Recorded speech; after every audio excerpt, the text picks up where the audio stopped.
Welcome everyone. We start off with a couple of 55 Chevys. Vince Vanny in the Racing Head Service. G modified production car, sometimes as a gasser as well. Stolen, never recovered. In the other lane, Fred Spate and his race car improvements machine, and that is also a modified production / gas car. Jim Lindsay in the background before it got relettered. Now we move into Bob Elliott, and this is not quite the end of this car. You can see it's got a fiberglass front clip on it. He's got the narrowed rear end in it now, tightened up the front suspension as it continues its evolvement. Factory 70.5 special order purple Z28 Camaro, and it no longer exists. Beatty & Woods, we know this car, very familiar. It's a Motown Missile. Mike Fawns drove the car for a year, and then it went to Beatty & Woods. They ran it as a C gasser, shown here a Bob Steyer shot at San Air. And Bob was all over the place in the mid-70s, and this is a gorgeous shot. Shows the rear end, mud flaps and all, Beatty & Woods car.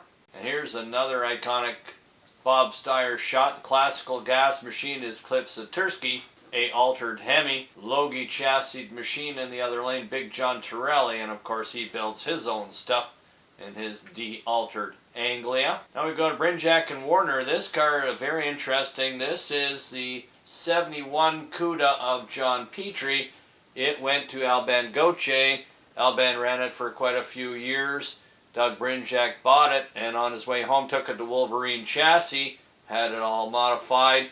He later, this is the last incarnation, teamed up with Dennis Warner, who's a Hemi guy for sure. They ran this car as a pro stocker, and then as an altered, ran in modified production. Later used parts to become the Volare that Don Cloak ran in pro stock, and I think this body is in the back of Lincoln's shop if it hasn't been cut up and thrown away. So a very historic car. Most of it no longer exists. This is another Cuda that John Petrie ran. This car is known today as the Quick Build Special. The only one with the VIN, that came from a trade that they went with Rick Hurst. Rick Hurst had this car as a super stocker, was converting it to his own pro stocker, and they elected to go with Petrie's Duster and gave this car incomplete with some cash.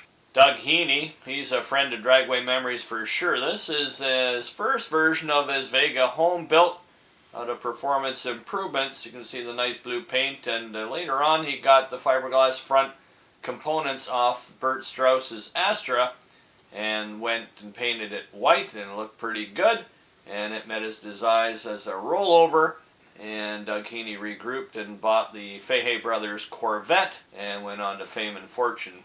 This Vega no longer exists. And talk about famous, this is Frank Elliott, and one of two Cudas to Canada, and this one being the 4-speed car of Neil Greenside's originally. You can see that this is later on, the last part of when he campaigned it with the Parkdale in signage on the quarter panel up against the ex-Wally Clark Vegas race car engineering. I don't know who that is, but by the time Joe Tree got the car, it was in a scrapyard and all bits and pieces taken off it, and he made it whole again. Frank Elliott, also in the Canadian Drag Racing Hall of Fame. Frank Elliott built this car for Keith Gosselin, who was a Canadian Tire dealer in Guelph. It's not a real deal car, but it has every single component, which a lot were still available through direct connection, and of course Frank was connected with them. So this car was campaigned quite heavily by Keith, did most of its racing in Cuba or Toronto International. This is before its last incarnation with a tubbed and narrowed rear end. After that, Keith sold everything and moved to BC, where he had a mega Canadian Tire store, and now he runs corporate affairs and that sort of thing for Canadian Tire, and he can be seen on the West Coast and as far south as the SEMA shows. Alan Ball's Cannonball out of near the Windsor area on the Canadian side also ran as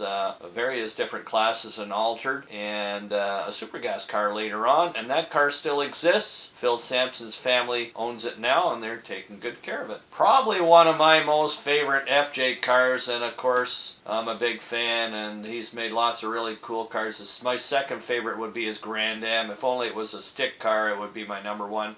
I like this incarnation. It looks good, pearl white, open trailer, nice Oldsmobile towing them, and we'll have to get FJ to tell us a bit more about this machine. I love the plate, love everything about this car. Super trick, very, very competitive. The Egg NOLA brothers, speaking about cars that go on forever, this car is now campaigned by Pete the Egg NOLA. This car was bought by his dad. It was almost new. A lady had owned it original SSRS 350 4-speed car, and the dealership got sick of replacing the engines in them, and the lady traded it back in, and these guys scooped it up with a blown engine and made a race car out of it almost within a year or two of being brand new, and it's quite a famous car today, and Pete the Egg NOLA doing a good job of bringing it to the winner's circle even today. Billy Izowski and Jacon, those cars, was all kinds of, especially in Division 1, running out of the Northeast. You see Duffy's Speed and all the famous players, Cylinder Heads America, all these very famous East Coast speed emporiums. This is an easy gasser. It did spend time as a modified production car as well. This was their last kick at the can before they moved on to other things. And you can see that this is its last paint job at a WCS meet at Cayuga. Speaking about modifieds and Corvettes, this is Tommy Mangov, the ex-Paul Blevins car. Tommy and John Rossiter were originally partners on this car, and I don't think it lasted too terribly long before Tommy took over completely, and he ran this car for various motors and combinations all the way to F gasser, and the car is now on the streets of Aurelia. Martinez and Barth, you couldn't talk about killer small block East Coast record holding machines without talking about these guys. These guys were serious hitters. They had the best of the best, and they ran this car on the ragged edge of blowing it up all the time. They had this car on kill, and it went many rounds. Extremely high winding, small block 5-speed car. It was an awesome car to watch. Martinez and Barth, I have no idea where that car is today. Siebert Baginski, they had an Iron Duke 4-cylinder in this car. They did have a 6 in it, parts of it as well, but it had all kinds of very, very impressive pieces and home-built trickery. Doug Nash 4+1 in the car. Here's another beautiful Bob Steyer shot from Sanair, and you can see that that was the place to be in the summer. Siebert and Baginski, what a beautiful looking Vega.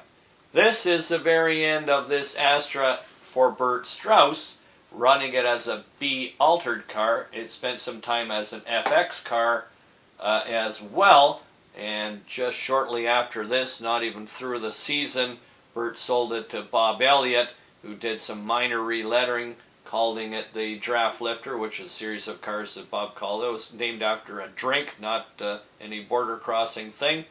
Bert Strauss, we're going to do a whole show on this car. There's so much information on it, and I think it'll be very interesting for you folks to find out a lot more about this car, which is also alive and well, and is run mostly in the fast street car stuff, and I'll have some more pictures of this car in a future show.